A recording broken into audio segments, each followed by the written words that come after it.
এই রাজনৈতিক দলগুলো যারা অষ্টপ্রহর আমাদেরকে জ্ঞান দেয় যে আমরা রাজনীতি বুঝি না, তারা মহা রাজনীতি বুঝে, তারা এরশাদকে, যাকে আমাদের ছাত্র জনতা পতন ঘটিয়েছে, সেই এরশাদকে তারা শেষ দিন, মৃত্যু শেষ দিন পর্যন্ত রাজনীতি করতে দিয়েছে। এখনো তারা বলতেছে যে শেখ হাসিনাকে আসতে দিবে তারা, শেখ হাসিনা আওয়ামী লীগ নির্বাচন করুক, জনগণ নাকি সিদ্ধান্ত নিবে।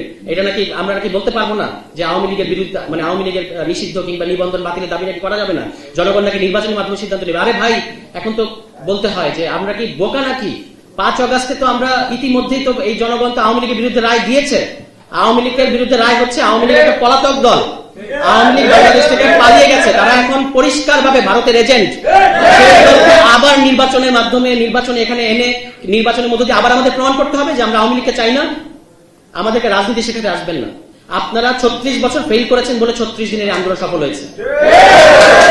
আমি দ্বিতীয় কথা বলবো যে 21শে ফেব্রুয়ারি আজকের এই, সুতরাং আমাদেরকে 36 বছর এই বর্ষিয়ান রাজনীতিবিদ এইসবের সবক দিবেন না দয়া করে। আমরা আপনাদেরকে রেসপেক্ট করি, কিন্তু সবক দিতে আসবেন না। এই ছাত্র নেতাদের আপনারা কেন ভয় পান আমরা বুঝতে পারি। আপনারা ভয় পান, তার কারণ হচ্ছে তাদের সামনে আপনাদের অতীতের ভুলগুলো পরিষ্কার, তারা ইতিহাস করেছে, তারা খোঁজ নিয়ে দেখেন। এই 5 তারিখের আগে এই নাহিদকে আপনারা এই পত্রিকাওয়ালারা চিনতেন না, আপনারা জিজ্ঞেস করেছিলেন নাহিদ কি জঙ্গি নাকি, এটা আমাদেরকে তা প্রমাণ দিতে হয়েছে, সার্টিফিকেট দিতে হয়েছে না নাহিদ জঙ্গি না, মাহফুজ জঙ্গি না। আপনারা খোঁজ দেন নাই, অথচ এই ঢাকা বিশ্ববিদ্যালয়ের বুকের মধ্যে তারা বসে বসে এই বাংলাদেশের ইতিহাস নিয়ে পড়াশোনা করেছে, আপনারা একটা খোঁজ দেন নাই। ঢাকা বিশ্ববিদ্যালয়ের ছাত্ররা পড়াশোনা করছে, বাংলাদেশের ইতিহাস নিয়ে পড়ছে, এই খোঁজ আপনাদের কাছে নাই। সারা বাংলাদেশের মানুষের ছাত্রদেরকে আপনারা কিভাবে চিনবেন? চিনতে পারবেন না।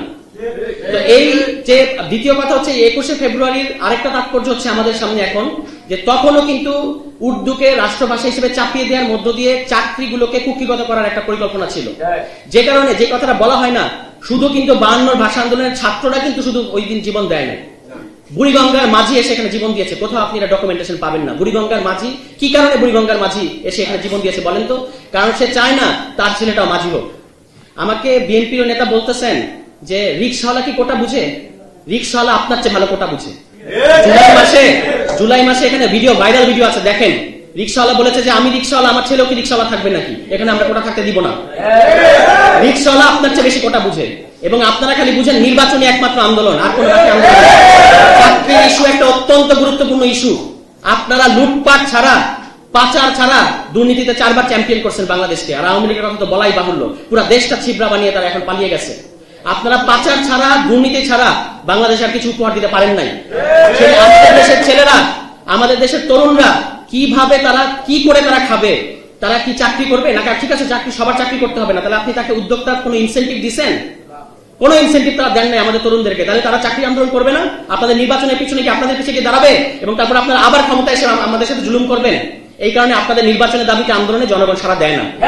এই কারণে আপনারা 7 জানুয়ারিতে ফেল করছেন। স্বীকার করেন আপনারা কেন 7 জানুয়ারির আগে যে দামি নির্বাচনের কথা আমরা বলি, আপনারা তো দামি আন্দোলন করেছেন। আপনারা দামি আন্দোলন করেছেন যে স্যাংশন দিবে আমেরিকা, এবং সেই স্যাংশনের ইয়েতে এখানে আওয়ামী লীগ করে যাবে, তারপর সুষ্ঠু নির্বাচন হবে। এবং আপনারা পরে অভিযোগ করেছেন যে ঢাকা শহরের মানুষজনরা আমাদের কেচি গেট খুলে দেয়নি, আমাদের নেতাকর্মীরা দৌড় খাইছে, এবং ঢাকা শহরের মানুষের এত খারাপ যে তারা আসলে আমাদেরকে কেচি গেট খুলে দেয় নাই। দিবে না তো আপনাদেরকে কেচি গেট খুলে, কারণ আপনারা তো তার জন্য আন্দোলন করতেছেন না।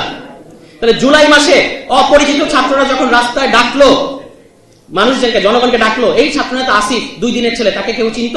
সে যখন ডাকলো যে ছাড়তে হবে ক্ষমতা, ঢাকায় আসা জনতা, লক্ষ লক্ষ কোটি কোটি মানুষ কেন রাস্তায় নামছে? একটু পার্থক্যটা বোঝার চেষ্টা করেন। 36 বছরে বর্ষিয়ান রাজনীতিবিদ, একটু বোঝার চেষ্টা করেন পার্থক্য।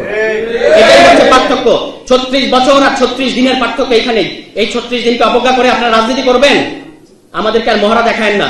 ক্যাম্পাসে ক্যাম্পাসে আপনাদের ছাত্র সংগঠনগুলা আজকে যে ধরনের সন্ত্রাস করতেছে, আপনারা একটা জিনিস মনে রাখবেন, এখানে আওয়ামী লীগের বিরুদ্ধে গণ অভ্যুত্থান ঘটার আগে ছাত্রলীগের বিরুদ্ধে ক্যাম্পাসে অভ্যুত্থান ঘটেছে, ক্যাম্পাস থেকে বের করে দেওয়া হয়েছে। সেরকম পরিণতির দিকে আপনারা যায়েন না দয়া করে। আপনারা ছাত্র সমাজকে কোন ধরনের হুঙ্কার দিয়ে এখানে রাজনীতি করতে পারবেন না। আপনি ছাত্র দল হন, ছাত্র শিবির হন, অন্য যে হন, ছাত্র সমাজের গায়ে একটা ফুলের টোকা দিয়ে এখানে কোন ধরনের রাজনীতি আপনি করতে পারবেন না, এটা পরিষ্কার।